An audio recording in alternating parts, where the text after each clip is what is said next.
Hey, yes, you should make a podcast. Why not? I mean, you could talk about your cats, you can talk about your friends, you can talk about your mom, you can talk about yourself, you can talk about your weird popcorn habit. I don't know, whatever that is, whatever that means. If you want to make a podcast, Spotify's got a platform that lets you make one of those super easy. And you can distribute it everywhere and earn money doing it too, if you have like a whole bunch of listeners. You could do it all in one place for free with Spotify for Podcasters. And Spotify for Podcasters lets you record and edit podcasts right from your phone or computer. No matter what your setup is like, you can start creating today. Now, immediately, right this second. Drop everything you're doing, put down the knife, and pick up your phone. You could distribute your podcast to Spotify and everywhere your podcasts are heard, and you could do video podcasts and all that stuff. So you could do Q&As and polls and all this other stuff. So just, I don't know, do the thing. Start a podcast. Live your life. Have a good time. So this is a bit of a venting episode. I mean, it's my podcast, so I'm going to do what I want.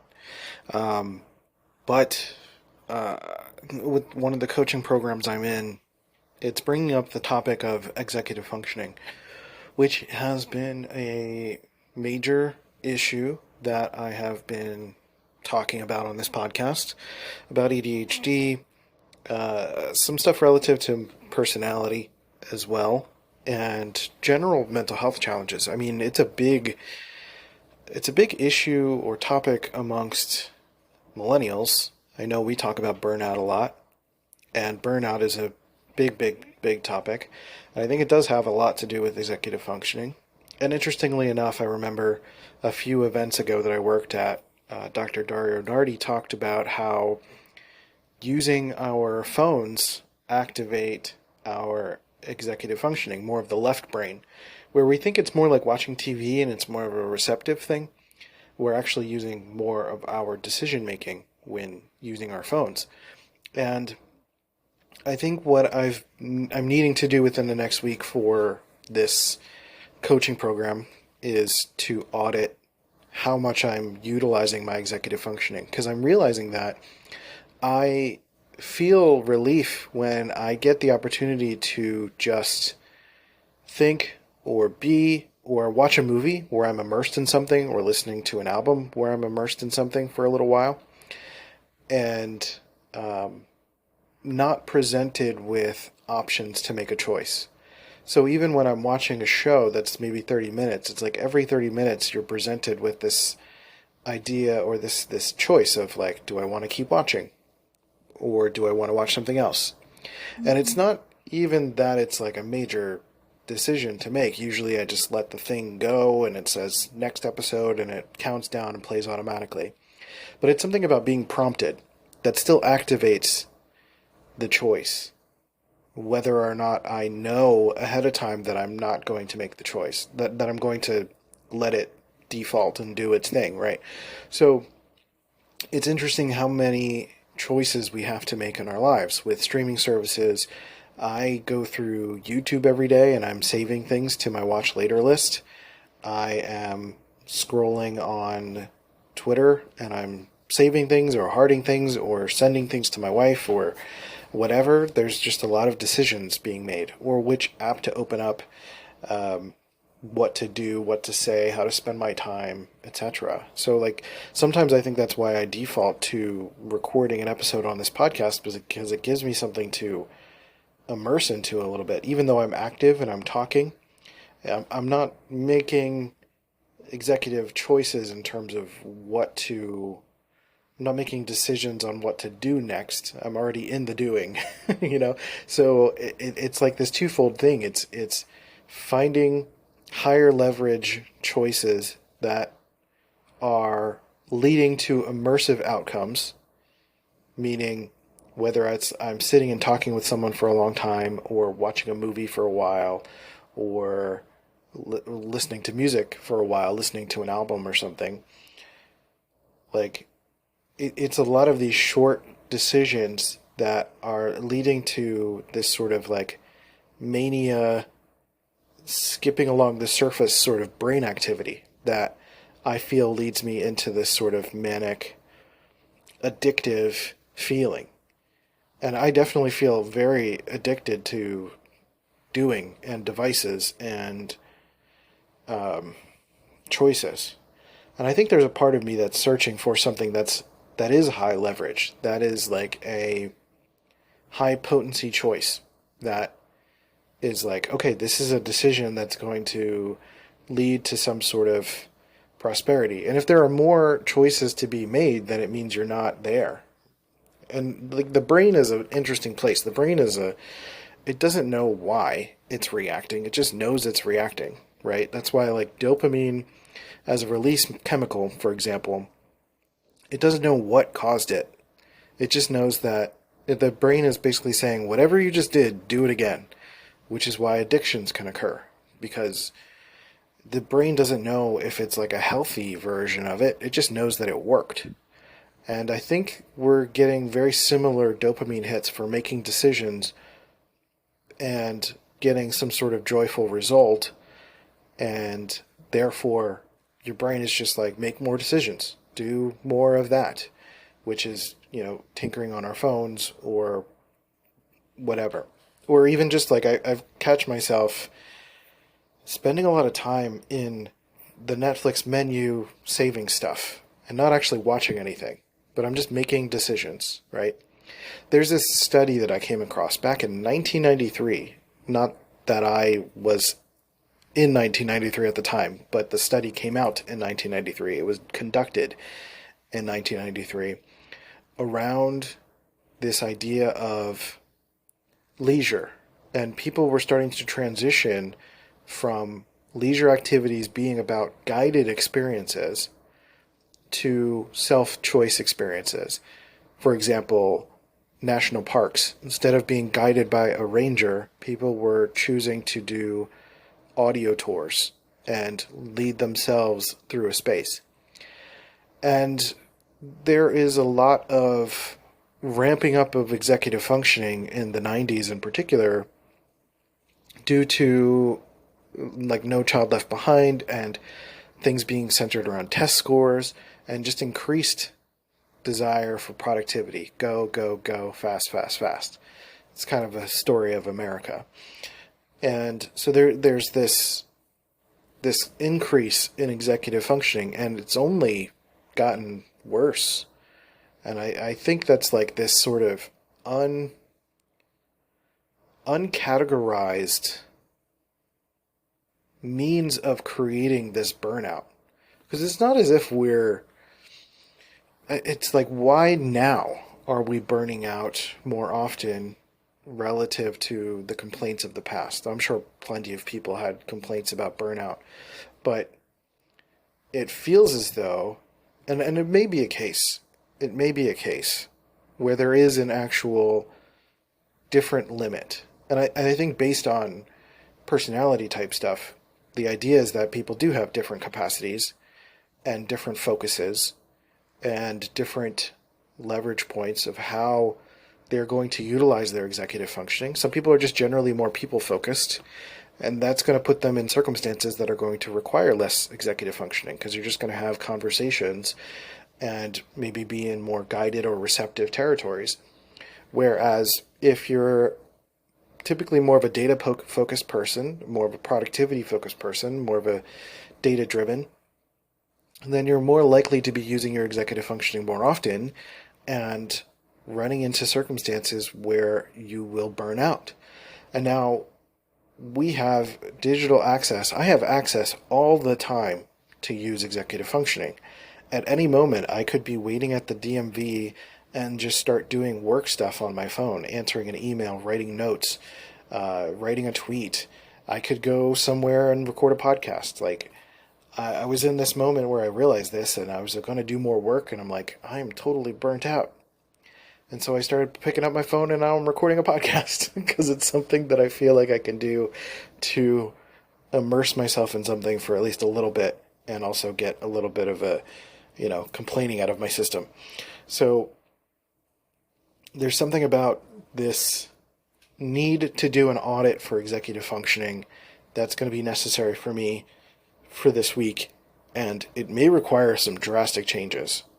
Now, it's specifically to me. I know that I shy away from guided experiences. I have a preference for control. I heard someone reference that in an Enneagram like panel that someone did talking about Enneagram ones, and somebody made a nice, like a lovely comment that said, "You have a preference for control." And I was like, "Oh, I like the way that's put." It doesn't. It's not saying you're a controlling person or you're overbearing or you're judgmental. It's like you have a preference for control, and I definitely have a preference for control, and that preference for control is leading to a lot of this over functioning of my executive regions of the brain. So I think another leverage point is getting myself into more guided experiences that is allowing for me to be a passenger. I don't really allow myself to be a passenger. I allow myself to be a driver a lot. I will be a leader or in charge or doing something myself, usually doing something myself, and not letting someone else take the wheel. There's a trust thing there, and there's definitely, it's just a preference for control. And I think that's what's biting me in the butt, is this preference for control is not letting my brain ease up. Because it's like letting someone else guide is a way for just me to not have to do it. It's just another resting in. It's the same thing as watching a movie for 2 hours. It's like you're resting into something. And I think ultimately that's what I'm wanting to do is finding more avenues where I'm not active, but I'm resting into something.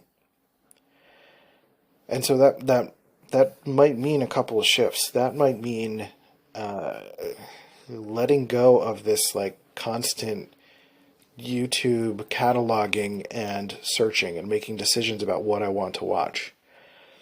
It might be hitting the shuffle button on Netflix. I think that still exists, but there was this shuffle button for a while. It might be switching to TV, like regular live TV for a while and not making decisions, or just not watching TV at all. I mean, reading a book definitely allows your brain to settle in, right? I have to figure out the money related to this, but there is a Tai Chi place here in the building that I'm in now for my work. And they have another Qigong place as well. And resting into someone else's leadership, I think that makes me nervous.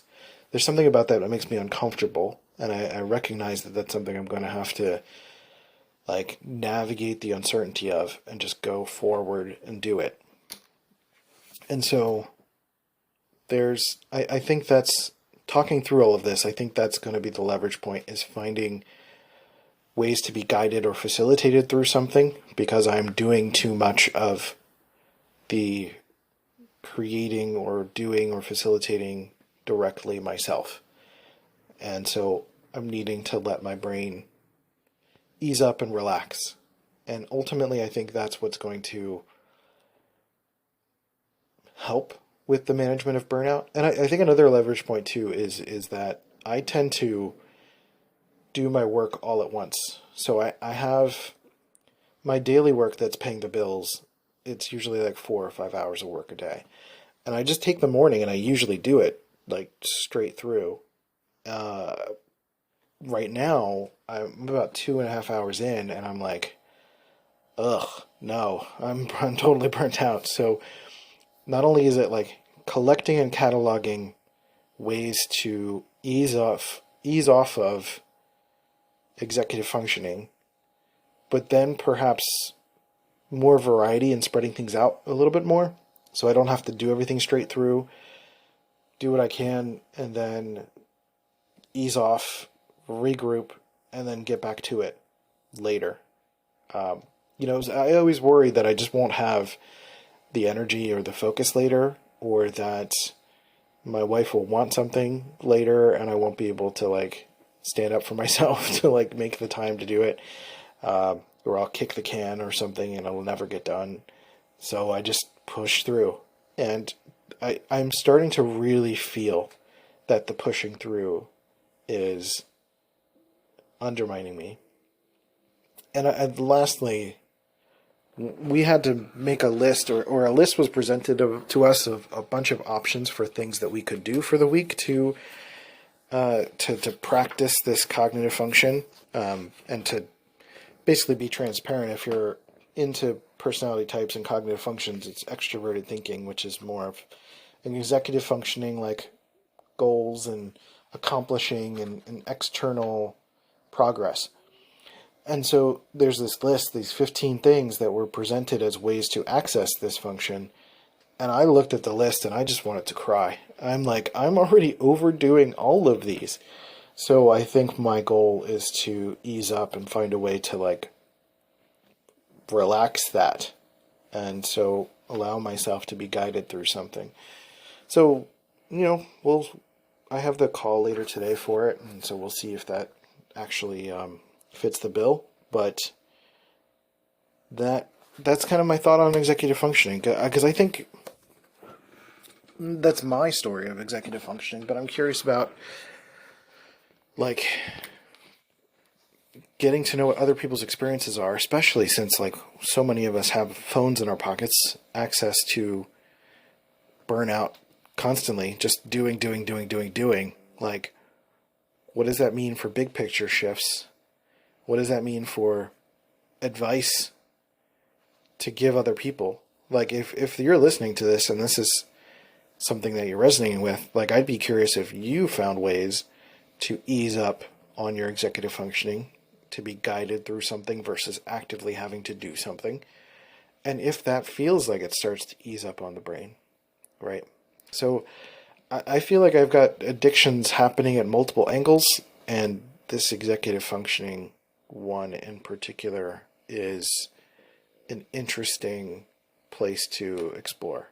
So I'll probably come back and report after the week and how I've kind of doing some self-experimenting and seeing if there's any difference here. But if you do some reporting on yourself, I'd love to know. You can follow me at Let's Go C Note on Twitter. I think that's really where I'm spending my time these days, though I probably need to spend some less time there. And the same Substack, letsgocnote.substack.com, if you want to provide any subscription support and all of that stuff. Those are the places right now, and then I just kind of do this podcast for fun, so I appreciate your support. Thank you so much for listening, and I'll catch you next time on Happy Chemicals. See ya.